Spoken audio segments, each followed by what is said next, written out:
మనిషి పుట్టినప్పటి నుంచి మరణించేదాకా అనుక్షణం బంధాలలో చిక్కుకుని బందీ అయిపోతాడు. ఆ బంధాల నుంచి తప్పించుకోవడానికి ప్రయత్నిస్తాడు. కానీ అవి అంత సులభంగా వదలవు. భగవంతుడు దయాసముద్రుడు. భవబంధాల నుంచి మానవులను విముక్తి చేయడానికి ఎన్నో మార్గాలు చూపాడు. ఎన్నో దివ్య ధామాలు సృష్టించాడు. వేదాలు పుట్టిన ఈ పవిత్ర భూమిపై ముక్తిధామాలుగా సప్త నగరాలు ఉన్నాయి. ఒకటి అయోధ్య, మోక్షదాయకం, శత్రువులు చొరబడడానికి వీలులేని సురక్షిత ప్రాంతం అనే అర్థంలో ఈ నగరానికి అయోధ్య అనే పేరు వచ్చింది. శ్రీరాముడి జన్మభూమి.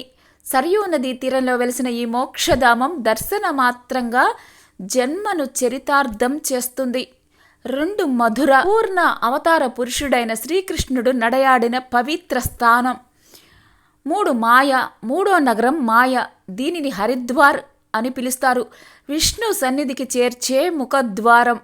ఈ పుణ్యస్థలం హిమపర్వతాల నుంచి ప్రవహించే గంగా నది మొట్టమొదట నేలపై అడుగు మోపిన విశిష్ట పుణ్యక్షేత్రం. 4 కాశీ. భూలోక కైలాసంగా ప్రసిద్ధి చెందిన ఈ పుణ్యక్షేత్రం పవిత్ర గంగా నదీ తీరంలో వెలిసిన పరమశివ సన్నిధానం. వరుణ, అసి అనే 2 నదులు ఇక్కడ గంగా నదిలో సంగమించటం వల్ల ఈ పట్టణానికి వారణాసి అని పేరు వచ్చింది. 5 కంచి. దక్షిణ భారతంలోని పవిత్ర నగరం ఇది. కంచి, కాంచీపురం, కాంజీపురం అనే పేర్లతోటి పిలుస్తారు. ఈ పుణ్యధామం విష్ణువుకి, శివునికి, శక్తికి నిలవు. అద్వైత తత్వాన్ని ప్రవచించిన ఆదిశంకరులు స్థాపించిన కామకోటి పీఠం ఇక్కడే ఉంది. ఈ పుణ్యక్షేత్రాన్ని దర్శిస్తే మోక్షం ప్రాప్తిస్తుంది. 6 అవంతిక. భారత భూమిలోని మధ్యప్రదేశ్లోని ఉజ్జయిని నగరానికి అవంతిక అని ప్రాచీన నామం. శిష్టా నదీ తీరంలో వెలుగొందే ఈ పట్టణం మహాకాళ నాథుడైన శివునికి నిలయం.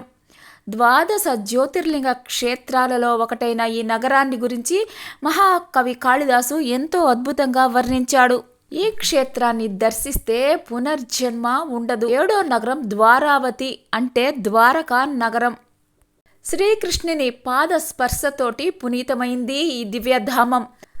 ద్వారకా నగరం సముద్రంలో కలిసిపోయింది. నూతనంగా నిర్మించిన ఆధునిక ద్వారకా నగరం ద్వారకానాథ్గా ప్రసిద్ధి చెందింది.